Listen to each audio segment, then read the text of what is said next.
안녕하세요. 저는 올해 60대 초반의 여자입니다. 불과 1년 전에 저희 집안에 아주 놀랄 일이 일어나고 말았어요. 지금 생각해도 어떻게 이런 사람과 한 지붕 아래에서 살았나 싶습니다. 제가 겪었던 일들에 대해 이야기한다면 다들 많이 놀라실 거예요. 지금까지 여기에 올라오는 다양한 사연들을 정말 많이 들어봤지만 제가 겪었던 일들도 다른 분들 못지않게 충격적인 사건이었습니다. 저와 남편은 연애 기간이 짧았지만 일찍 결혼을 했어요. 둘 다 결혼 정년기이기도 했고 이 사람이라면 평생 함께 살 수 있을 것 같았거든요. 연애도 무난하게 했고 결혼도 다른 사람들처럼 평범하게 했습니다. 제가 이 남자와 결혼을 결심하는 데에 오랜 시간이 걸리진 않았지만 딱 한 가지 고민거리가 있었어요. 바로 남편네 집이 아주 가부장적이었습니다. 남편이 외동아들이기도 하고 장손이다 보니 며느리에 대한 기대가 아주 크세요. 그리고 손주를 낳는다면 무조건 아들을 낳아야 한다고 했죠. 딸은 아예 손주 취급도 안 해준다고 했습니다.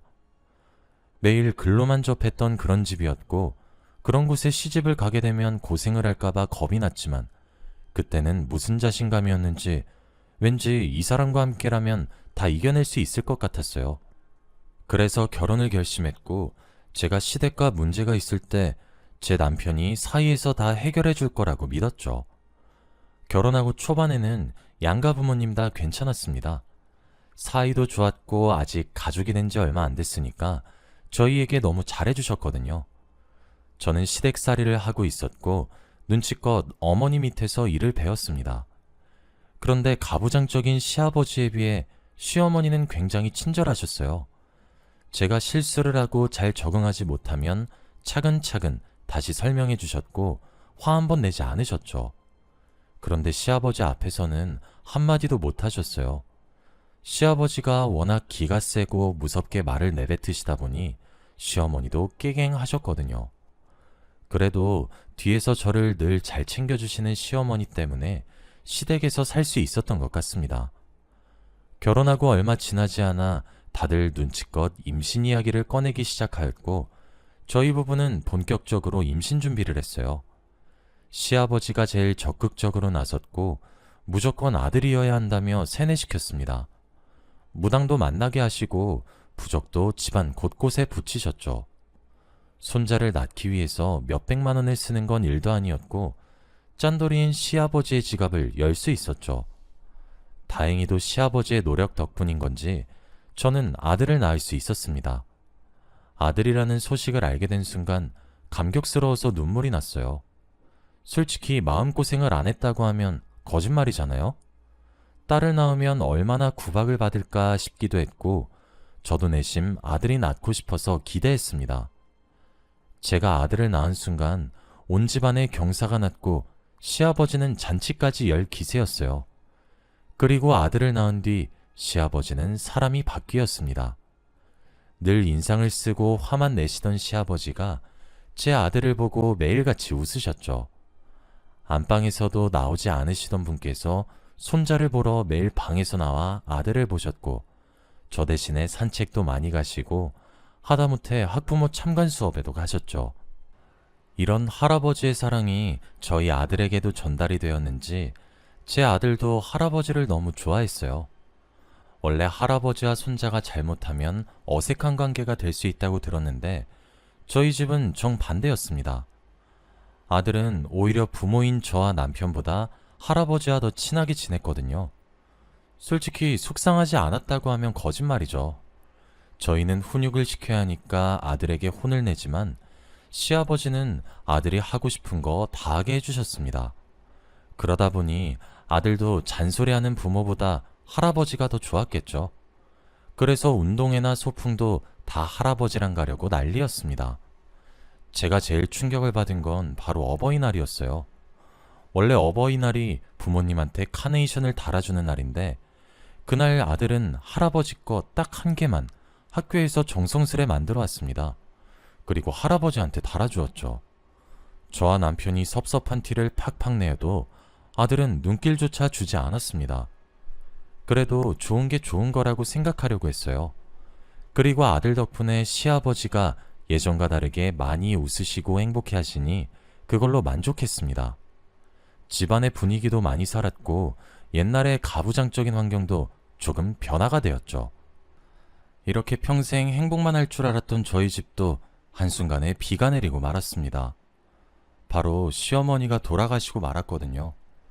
시어머니는 주무시다가 하루아침에 심장마비로 돌아가셨습니다. 다음날 일어나니 시아버지가 어머니 옆에서 오열을 하고 있었고 저희는 영문도 모른 채 119에 신고를 했죠. 어머니는 바로 장례식장으로 가셨습니다. 장례식장 내내 어머님이 많이 힘들어 하셨어요. 실신할 정도로 우시고 쓰러지시고 수액도 맞으셨죠. 제가 조금만 쉬라고 말씀드려도 고집을 피우셨습니다. 다행히도 어머니가 주무실 때 돌아가셔서 아프지 않게 생을 마감하셨다는 생각이 들면서 불행 중 다행이라고 여겼어요. 시아버지가 이렇게 힘들어하고 매일같이 오시니 아들이 많이 걱정이 되었나 봅니다. 그래서 시아버지의 기분을 풀어드리기 위해 아들이 많이 노력을 했습니다. 제가 조문객들을 관리하고 남편도 보살펴야 해서 이리저리 바빴는데 다행히도 아들이 시아버지를 보살펴드리고 있더라고요. 아직 대학생인데도 이렇게 할아버지를 챙겨드리고 있는 모습을 보니까 눈물이 났습니다. 다행히도 시아버지는 제 아들의 노력 덕분인 것인지 조금 기분이 나아진 것 같았어요. 그래서 장례식이 끝날 때쯤에는 많이 받아들이신 것 같습니다. 집에서 어머니의 짐을 정리하면서도 많이 우셨지만 그래도 예전만큼은 아니었죠. 시아버지는 시어머니의 죽음을 받아들이셨고 혼자가 되셨어요. 저희는 장례식이 끝나고 나서 집으로 돌아왔습니다. 시어머니가 안 계시니 집안이 텅텅 빈 느낌이었고 왠지 분위기도 삭막하더라고요. 그래서 아들이 정말 많이 고생을 했습니다. 분위기를 띄우기 위해 일부러 장난도 많이 치고 농담도 많이 했죠. 아마 아들이 없었다면 어떻게 됐을지 상상도 안 되네요. 아무튼 다시 예전의 가족 모습으로 돌아오려고 하는데 저희 집에 또다시 불행이 닥쳤습니다. 시아버지가 당뇨병에 걸리셨다고 하셨거든요. 주기적으로 하는 건강검진 결과에서 당뇨병이라고 하셨고 병원을 자주 왔다 갔다 하면서 치료를 받아야 한다고 했습니다. 결국 집에서 시아버지를 병간호할 사람이 필요했고 저는 제가 그 일을 하게 될 거라고 예상했죠. 원래 며느리들이 시아버지 병간호를 많이 하기도 하고 아버지가 워낙 가부장적이시니 당연하다고 생각했습니다. 그런데 모두의 예상을 꺾고 아들이 할아버지 병간호를 하겠다고 했어요. 할아버지를 워낙 좋아하기도 했고 엄마 고생시키기 싫다고 했습니다. 시아버지도 같은 남자인 손자가 병간호를 해주니 거부하지 않았죠. 그때 저는 아들 하나는 정말 잘 낳았다고 생각을 했던 것 같습니다. 아들은 자신의 할아버지 병간호를 했고 한 번도 하기 싫다고 투덜댄 적이 없어요. 저와 남편도 옆에서 아들을 많이 도와주었고 그 중에서 아들이 제일 열심히 병간호를 했죠. 이제 아들도 많이 커서 어엿한 성인이 되었고 번듯한 직장인이 되었습니다. 그러다 보니 점점 집에 있는 시간이 줄어들기도 했고 자연스럽게 시아버지의 간호는 제가 했죠. 아들은 어엿한 직장인이 되었지만 주기적으로 집에 와서 있다가 갔고 버는 돈의 대부분은 저축도 하는 성실한 사람이었어요. 이런 아들이 이제 결혼만 하면 좋겠다고 생각을 했지만 아들은 결혼이 하기 싫다고 했습니다. 왜 그러냐고 물으니 그냥 이유는 없고 단순히 혼자 살고 싶다고 해요. 혹시 아들이 이런 생각을 가지게 한 게 제 탓은 아닌가 싶더라고요. 저와 남편을 보고 결혼 생각을 접은 게 아닌가 싶었죠. 이 말을 듣고 화를 내신 건 바로 시아버지였어요. 남자는 결혼을 해야 한다고 했고 아들을 낳아야 한다며 아들에게 큰 소리로 말하셨습니다. 시아버지는 무조건 아들이 결혼하는 모습을 보고 눈을 감을 거라고 했죠. 그런데 정말로 몇 달 후 아들이 여자를 데리고 왔습니다. 아들과 나이 차이가 많이 나 보였는데 굉장히 예쁘더라고요. 그리고 성격도 싹싹하고 예의도 발라서 저희 가족이 모두 좋아했습니다. 아들 말로는 결혼할 여자라고 했고 결혼을 허락받기 위해서 가족들에게 소개를 시켜주는 거라고 했죠. 저희 부부와 시아버지는 새로운 사람의 등장에 기대에 부풀었고 그 여자와 이야기를 나누었습니다. 가정환경에 대해 물어보니 부모님이 어렸을 때 돌아가셔서 혼자 살았다고 하더라고요. 그런데도 좋은 대학교를 졸업하고 좋은 회사에 취업한 걸 보니 정말 열심히 살았겠다는 생각이 들었습니다. 그리고 모아둔 돈이 별로 없었지만 아들만 괜찮다면 저희는 별로 상관이 없었죠. 이렇게 착하고 예의 바른 사람이 부모 없이 힘들게 어떻게 살았나 싶으면서 눈가가 촉촉해졌습니다. 그런데 갑자기 시아버지가 예비 며느리에게 결혼하면 여기 들어와서 살 거지? 라고 말을 하더군요. 시아버지 빼고 전부 다 아들 부부가 분가를 한다고 생각했는데 시아버지는 고집을 피웠습니다. 남는 방도 많으니 무조건 이 집에서 살라고 말이죠. 아들과 아들의 여자친구는 둘 다 놀랐지만 어른의 말이니 거절할 수 없었습니다. 그리고 시아버지가 갑자기 예비 며느리에 대해 궁금한 것이 더 있으신 건지 이것저것 질문을 하기 시작했어요. 그러면서 자연스레 예비 며느리 옆으로 자리를 옮겼고 저에게 며느라 가서 인삼주 좀 가져와라 라고 하더군요. 시아버지가 귀한 손님이 오면 꺼내주는 인삼주를 가져오라고 했고 제가 처음 인사드리러 왔을 때도 주시지 않던 인삼주를 꺼내라고 하니 속상했어요. 그 여자는 시아버지가 따르는 술을 받아 먹으면서 이야기를 했고 시아버지와 많이 친해진 것 같더라고요. 결혼을 하더라도 저희 며느리인데 시아버지가 그렇게 행동하시니 조금 당황스러웠습니다. 시아버지가 술이 많이 들어가셨는지 예비 며느리에게 추근덕거렸고 솔직히 같은 여자가 봤을 때 많이 거북했어요. 이미 옆에서 아들은 술에 취해 뻗어 있었고 제 남편은 정신을 차리지 못했죠. 그래서 결국 제가 둘 사이를 갈라놓았습니다. 시아버지는 아쉬워하는 표정이었고 예비 며느리는 고맙다는 표정을 짓더라고요. 그리고 저는 상황을 정리하며 시아버지를 방에 넣었습니다. 예비 며느리는 집에 가기 전에 제 손을 잡으며 너무 감사드려요 어머니 라고 했죠.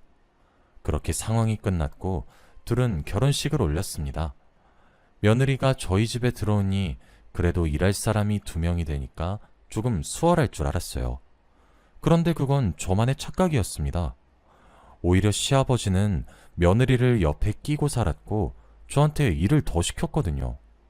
며느리는 제 눈치를 보며 일을 하려고 했지만 시아버지가 막았습니다. 제가 보기에는 아들이 눈치를 챌 만한데 자기 할아버지를 극진히 믿는 건지 아무 말 안 하더라고요. 그렇다고 제가 먼저 말하면 사고가 날 것 같아 며느리가 직접 아들에게 말하는 방법밖에 없었습니다. 그런데 며느리도 은근 즐기는 것 같더라고요. 아들과 남편이 출근을 하면 집에는 저와 며느리 그리고 시아버지밖에 없어요. 저희 집에 들어온 지 한 달이 조금 넘어서부터 시아버지와 며느리가 엄청나게 친해졌습니다. 원래 저에게 과일 깎아라, 청소 좀 해라 이것저것 시키시는 분이 며느리랑 같이 산책도 나가시고 놀러도 다니시면서 집에 잘 안 계시기도 했어요. 솔직히 시아버지 며느리는 저인데 손자 며느리를 그렇게 아끼시니 속상했습니다. 그리고 둘이서 방 안에서 뭘 하는지 방문을 닫고 하하호호 거리고 있기도 했고 저를 아예 투명인간 취급도 했습니다. 며느리한테 다가가서 조심스레 방 안에서 뭐 하냐고 물어보았지만 며느리는 게임했어요 게임 이라며 말을 돌렸죠. 왠지 모르게 수상한 기운을 느꼈고 저는 어떻게든 진실을 알아내려 했습니다. 그래서 남편에게 시아버지 방을 들어가 보라고 했어요. 남편은 잔뜩 긴장한 채로 방문을 따서 들어갔고 둘은 남편과 저를 보고 놀라셨습니다. 둘이서 같이 앉아서 서류 같은 걸 보고 있더라고요. 남편이 의심을 하고 방문을 열어서 시아버지가 화를 냈고 결국 문고리도 하나 더 다셨습니다. 도대체 무슨 서류이길래 저렇게 재밌게 보고 있나 싶었죠. 그런데 어느 날 저희 집에 놀라운 소식이 들려왔습니다. 바로 며느리가 임신을 했다는 소식이었어요. 저희 가족들은 너무 좋아했고 특히 시아버지가 좋아하셨습니다. 그런데 가장 좋아해야 할 저희 아들은 표정이 좋지 않아 보였죠. 저는 내심 속으로 앞으로 책임져야 할 가족이 더 늘어서 그런 줄 알았습니다. 그래서 아들에게 별말하지 않았고 집에 임산부가 생겼으니 저희 집은 며느리한테 전부 초점을 맞췄죠. 며느리가 하고 싶은 거, 먹고 싶은 거 다 사주고 해달라는 거 다 해줬습니다. 며느리는 아주 공주처럼 다 받아먹었고 침대에 누워서 꼼짝도 하지 않았죠. 그리고 아이를 낳았는데 충격적이게도 딸이었어요. 당연히 아들이 아니면 거들떠보지도 않으시는 시아버지가 많이 혼을 낼 줄 알았습니다. 그런데 오히려 며느리한테 수고했다며 딸을 더 예뻐하시는 게 아니겠어요? 솔직히 저와 남편, 그리고 아들까지 모두 다 놀랐습니다. 도대체 며느리의 힘이 뭐길래 아들밖에 몰랐던 아버지가 하루아침에 이렇게 변하나요? 저희 집에 갓난아기가 생기고 나서 집은 더 바빴습니다. 아기를 다 같이 돌보기도 했고 정말 하루가 멀다 하고 울어댔으니까요. 그래서 그런지 다른 가족들한테 신경을 못 쓴 것 같습니다. 시아버지의 병세가 갑자기 악화되었거든요. 병원에서 집에서 치료를 잘 안 했냐고 물었고 항상 아버지가 방문을 걸어 잠그고 며느리랑 있어서 알아서 잘하실 줄 알았습니다. 그런데 그게 아니었더라고요. 결국 시아버지는 중환자실에서 며칠을 보내시다가 결국 돌아가셨습니다. 시어머니가 시아버지를 많이 보고 싶어 하셨나 봐요. 하루아침에 아버지까지 잃은 남편은 정말 힘들어 했습니다.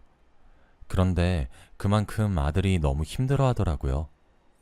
저희도 이해가 되는 게 어릴 때부터 부모보다 할아버지를 더 좋아했으니까 할아버지의 죽음은 정말 말로 설명하지도 못할 만큼 힘들었을 거예요.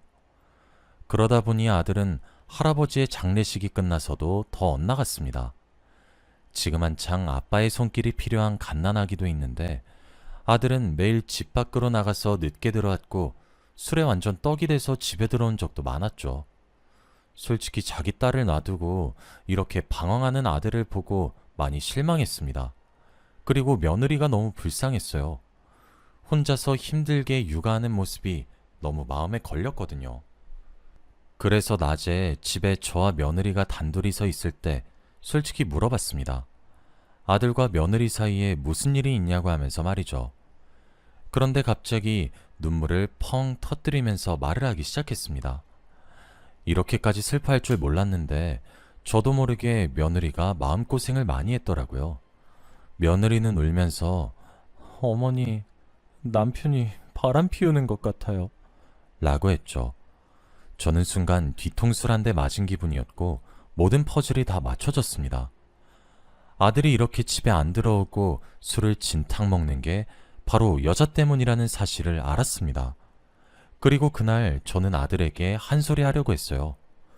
며느리를 위로해주고 내가 다 미안하다고 아들을 잘못 낳았다고 했습니다. 그리고 그날 저녁 아들은 또 술에 떡이 돼서 들어왔어요. 저는 처음으로 아들한테 큰 소리를 냈습니다. 너 지금 미쳤어? 너 애 아빠야.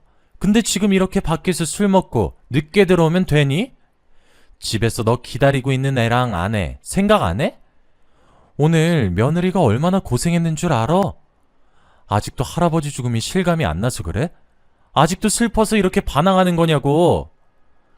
저는 아들에게 쏘아붙였고 아들은 갑자기 이상한 말을 했습니다. 그래, 네, 아니야. 저는 제대로 듣지 못해서 다시 한번 말해달라고 했고 아들은 큰 소리로 집안이 울려 퍼질 정도로 소리쳤죠. 이 말에 집에 있던 사람들이 다 깨어났고 며느리도 일어났습니다. 그리고 아들은 술에 취한 채로 며느리한테 다가가서 말을 했어요. 너 솔직히 말해. 딸 누구예요? 며느리는 당황해하며 당신 딸이라고 했고 아들은 헛웃음을 치며 말을 했어요. 나 무정자증이야. 저희 집은 한순간에 정적이 흘렀고 아무 말도 나오지 않았습니다. 아들의 말을 계속 들어볼수록 더욱 충격적이었어요. 결혼 전에 아들은 며느리에게 아이가 없어도 괜찮냐는 말을 한 적이 있대요. 그런데 며느리는 당연히 괜찮다고 했답니다. 하지만 아들이 며느리에게 그 말을 한 이유는 바로 아들이 무정자증이어서였다고 해요. 며느리는 그 뜻을 알아채지 못했고 단순히 아이가 없어도 되는지 물어본 줄 알았다고 합니다. 그런데 아들이 무정자증인데 임신을 했고 그때부터 아들은 일상생활이 불가능했대요. 저는 온몸에 소름이 돋았고 아들은 그때부터 아내가 사람으로 보이지 않고 괴물로 보였대요. 아들이 이렇게 말하니 갑자기 며느리는 무릎을 꿇고 두 손을 싹싹 빌었습니다. 내가 다 잘못했어. 근데 나 우리 가족을 위해서 그런 거였다고. 시아버지가 건물 주신다길래. 며느리의 이야기를 자세히 들어보니 시아버지가 아이를 낳으면 건물을 며느리 명의로 해준다고 했답니다. 그때 남편이 방문을 따고 들어갔을 때 보고 있던 서류가 바로 건물 상속 서류래요. 한순간에 너무 충격적인 사실을 알게 되어서 몸이 돌처럼 굳어버렸고 어찌할 바를 몰랐죠. 아들은 그동안 생각 정리를 끝냈는지 바로 이혼을 하자고 했고 둘은 갈라섰습니다. 그리고 며느리는 자기 딸을 데리고 집을 나갔죠. 시아버지가 만약 살아계셨다면 어떤 반응을 보였을까요? 그리고 알고 보니 시아버지는 건물 명의를 며느리로 해놓지 않았습니다. 며느리도 속은 거였어요. 건물 명의는 그대로 시아버지였고 돌아가시자마자 제 남편으로 양도가 되었습니다. 그렇게 며느리는 얻은 게 아무것도 없이 집에서 나갔죠. 이 일이 있고 나서 아들은 일상생활도 불가능해질 만큼 정신이 피폐해져서 정신과 치료도 받았습니다. 저희는 그 집을 팔고 이사도 갔고 새 출발을 했어요. 아들과 함께 셋이서 살고 있고 지금은 얼추 그때의 상처가 많이 아문 것 같아요. 그래도 시간이 약이란 말이 정말 맞나 봅니다. 지금은 아들이 일상생활도 다시 시작할 만큼 많이 회복이 되었고 다시 돌아왔어요. 그래서 천만다행이라고 생각합니다. 돈 때문에 가족도 다 버린 전 며느리가 평생 불행했으면 좋겠습니다. 저희 이야기는 여기까지예요. 들어주셔서 감사합니다.